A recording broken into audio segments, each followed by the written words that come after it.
The Paperclip Murders, Chapter 5. They don't make murders like they used to.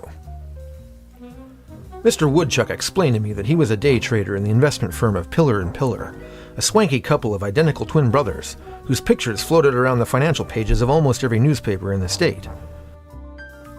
In addition to their exorbitant finances, one of them was a high-profile tennis player and the other drove race cars.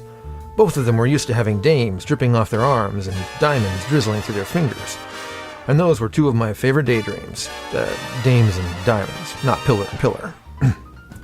Anyway, Woodchuck worked with a couple of other guys, a Carl Brock and a Wesley Hennessy. Sometimes they went out to dinner, or wagged their gams on the dance floor with a peach or two. While they were by no means close, they maintained a friendly business environment and got along well, at least during the workday. And this is where it began to get decidedly more intriguing. 2 weeks ago, Wesley Hennessy pulled a penguin at an after-hours office party, right into the pool of one of the Pillar brothers.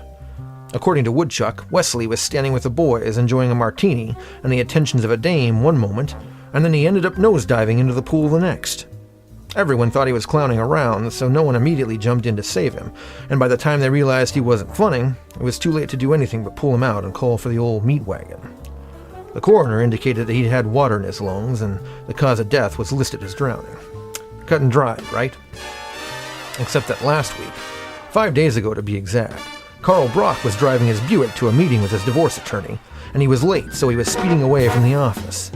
He ended up meeting a semi-tractor trailer rig going the opposite direction, and the handshake was lethal, like a piano plummeting from 3 stories up meeting an apple pie.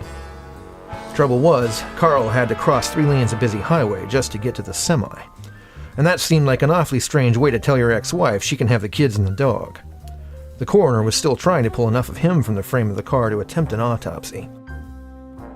In both cases, there were no notes, no threatening calls, no odd confrontations by masked people in elevators. And this was what had Mr. Woodchuck in such a frazzled state of the nerves, because he'd worked with those guys, and whatever he suspected was out to get them had got them, and that meant, to his mind, that he was next, and I couldn't do anything here but agree that he was probably right.